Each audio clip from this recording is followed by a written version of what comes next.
Bem, nós vamos falar sobre o trabalho, sobre a questão da reconquista do território indígena Quiriri, né? Processo de retomada dos pulseiros, e então também a parte da organização do território e a questão da delimitação.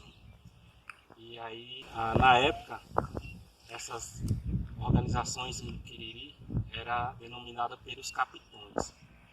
E aí os capitões reconheceram o território, né? E aí com isso veio a escolha do cacique geral para organizar as demais aldeamentos a qual estava resistindo.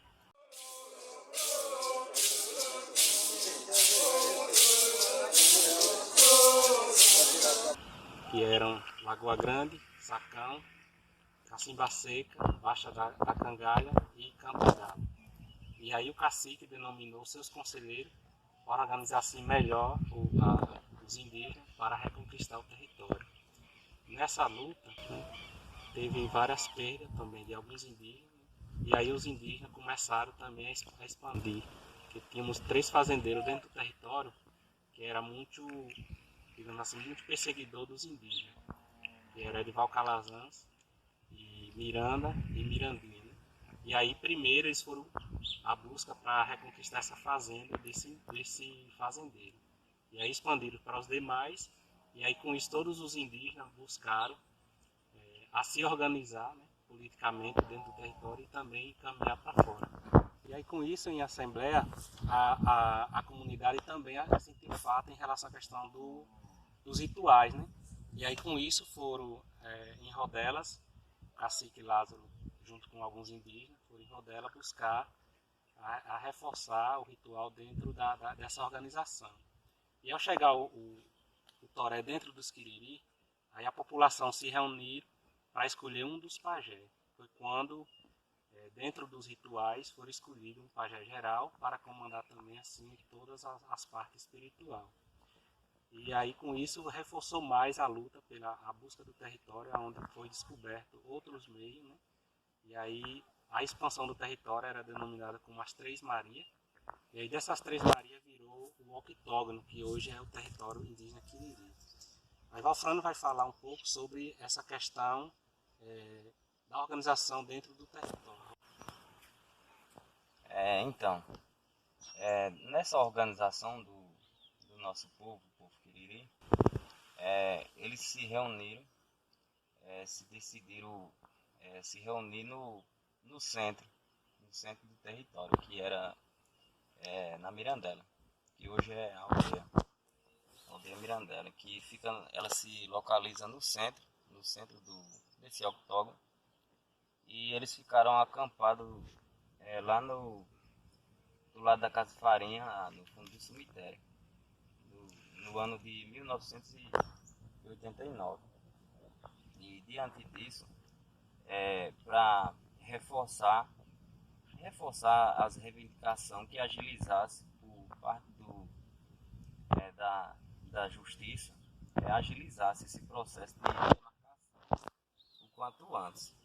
E eles ficaram acampados durante esse período todo, que eles também viam ali, viam assim que de todas as aldeias que eles queriam reconquistar, tinha essa como que é a aldeia Mirandela como um dos pontos-chave para todos, porque muitos, até entre os indígenas mesmo, não acreditavam, porque a desvantagem era grande, eram poucos indígenas para muitos pulseiros.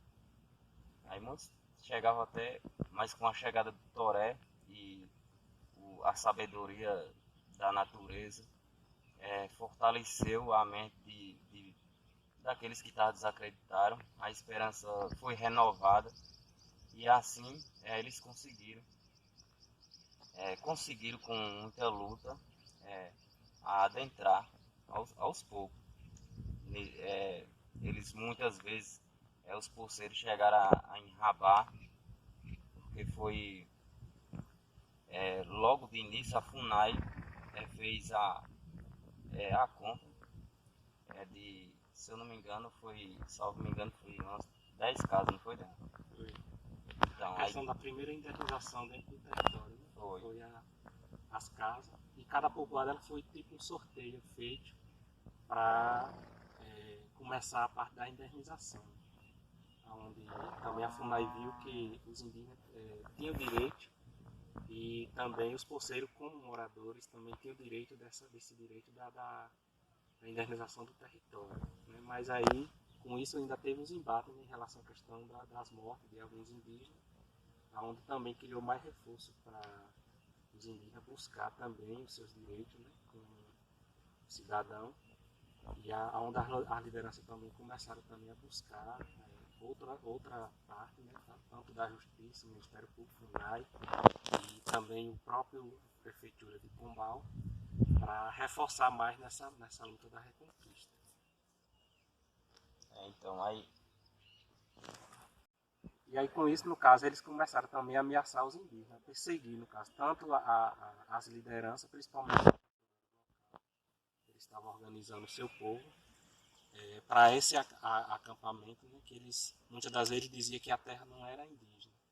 E aí com isso, eles criaram também, digamos assim, vamos também delimitar o nosso território. Aí com essa delimitação, o Zezinho vai falar um pouco sobre a questão como foi delimitado esse território. No meu conhecimento, né, que meus pai e avô, né, participaram dessa época, né, nessa década acho que era da década do SPI, né, que era os capitão ainda nessa época. Aí que veio o governo, disse que os índios Piriri só tem uma légua, né, légua quadrada, né, do limite territorial, né, uma légua quadrada. Aí nesse limite que fizeram, eles colocaram aqueles marcos de pedra, naquela época de pedra. Aí depois que fizeram essa demarcação, aí aí veio que nem o Daniel falou, que veio as pessoas do primeiro cacique, né, que foi nomeado o primeiro cacique, que os capitães nomearam, que foi Lázaro, né, ele se organizou nas aldeias, nos conselheiros, né, os vice-conselheiros, amigas das 5 aldeias. Aí nesse limite que estava feito ainda, que é o limite dessa légua quadrada, eles foram para fazer o variante, que é uma picada assim, né, que faz, né, para limpar, né, aquela trilha, que é para demarcar, mas foi feita pessoalmente. Aí eles nomearam um índio, né, mas tem mais sabedoria, né, fizeram uma bandeira branca, e colocaram naquela serra assim, aí fazia aquela picada lá, para fazer o variante, né, do território, né, que é já para pressionar o governo. Aí nesse meio de tempo, aí veio o pessoal não índio, né, começaram a saber desse movimento do índio, que está fazendo isso, e achar que ele não era o dono da terra. O Benimbau falou assim, que teve aqueles fazendeiros mais fortes, que era Edival, né, que era o líder, né, da turma do não índio, né, e os fazendeiros que moravam em outro lugar, aí se reuniram e foram impedir que os índios continuassem aqueles variantes, né. Aí os índios, com medo para não morrer, né, que tem muito medo, aí voltaram para suas aldeias. Aí o Lázaro já tinha muitos conselheiros das aldeias, eles foram viajar para Recife, Brasil, pedir que o governo vinha para fazer a demarcação, né, do território, né. E aí onde vieram, né, o pessoal do governo vieram, engenheiro, vieram para fazer a demarcação, e naquela demarcação colocar no equitógono, que chama, né, aí colocar aquele ferro o marco de bronze.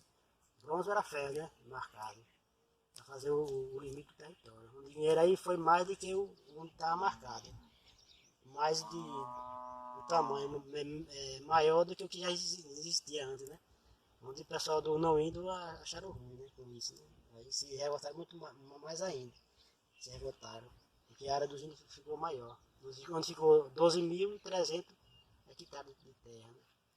Aí os índios foram agora lá limpar, né, o variante o cerco do variante, né, para poder fazer limpar e começou já as confusões, né? Dos conflitos, né? Do índio com os não índios que estavam dentro, que ele não queria, né? Aí teve que intervir, né, a Polícia Federal para vir, para manter a paz, né? Para sair, né?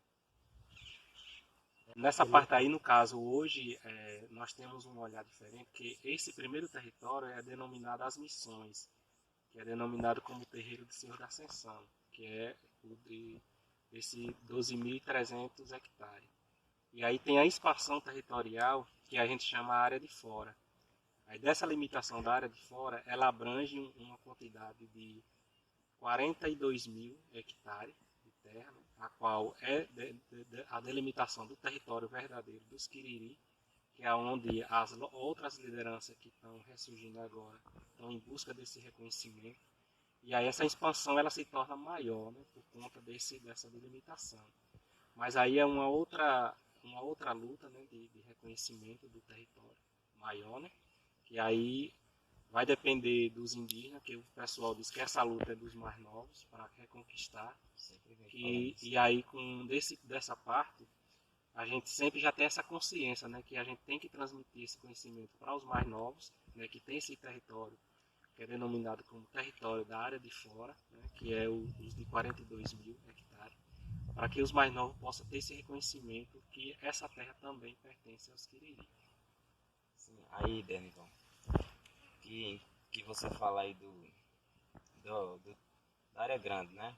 Que os mais velhos sempre passaram, entendeu? Isso. Porque quando ele coloca isso dessa área mais grande, porque essa área que nós tem, o território que nós tem hoje, esse território ele foi na época, ele foi demarcado somente para 200 famílias, onde hoje nós já temos esse número já quase 4 mil, né? 4 mil indígenas vivendo no território, que vai precisar mais tarde essa expansão do território. Com certeza, porque não precisa ser nem futuramente, né? Hoje nós, como se encontra já esse número de 200, já se replicou, né? Já se multiplicou. Se for dividir em lote de lugar de plantação, né? As reservas. Aí o território hoje o povo já está já está pequeno, né? Já está pequeno para tanta gente, né? Para tanta gente. Aí eu creio na minha visão, que futuramente a gente vai ser, os indígenas querem trabalhar e o indígena ele precisa preservar. Aí futuramente vai dar em quê? Vai dar em quê que ele vai precisar ter que desmatar para trabalhar, né? Ou já aí, o nosso território. O indígena vê o território como uma forma de preservar, né? Só usa aquela parte essencial da sua própria sobrevivência. E aí a gente tem esse crescimento da população Quiriri, né, que hoje está se expandindo mais. E aí é um processo a qual os mais velhos também já estão repassando para a gente, para esse reconhecimento, né, do território.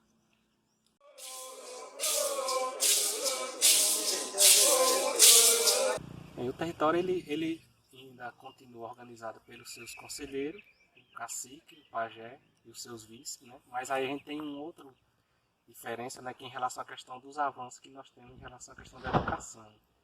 Hoje o processo da educação ela é uma referência em relação à questão tanto da luta, né, que na época, para reconquistar o território, todos nós indígenas deixamos de estudar para reconquistar o território. E hoje a luta é reconhecida pela questão da educação, né, como um principal foco, tanto para a organização cultural, como social, né, e como também da própria sobrevivência do conhecimento, mais em questão burocrática, né, sobre a questão normativa das leis, que hoje também nós indígenas, né, professores, educadores do território, a gente sempre está abrangindo isso em relação à questão do nosso alunado, né, que a luta não vai ser como a luta dos nossos anciões. Hoje a luta ela vai ser diferenciada, porque é na base do conhecimento tanto da academia, né, como da questão normativa das leis, que tem que ter essa normativa, que não é mais pela aquela questão de reforço, digamos assim, com borduna e arco, Aí hoje a luta ela é diferenciada por conta desse conhecimento, né? Em relação à questão da educação. E aí essas organizações elas sempre estão reforçando nesse sentido, tanto as associações, como as organizações de professor, o grupo de zabumbeiro, o grupo de jovens, o grupo de mulheres, né, o grupo da juventude Piriri, e também vem pautando, né, os seus direitos, como a questão dos avanços da sua sobrevivência e da economia local, né, para assim também ter o território, né, como ter o reconhecido território, mas que esse território também sirva como ponto de sobrevivência para um olhar melhor na questão dos avanços do novo mundo, né, que a gente olha, né, que a gente sempre vai acompanhando as tecnologias e ter uma facilidade de vida melhor para o nosso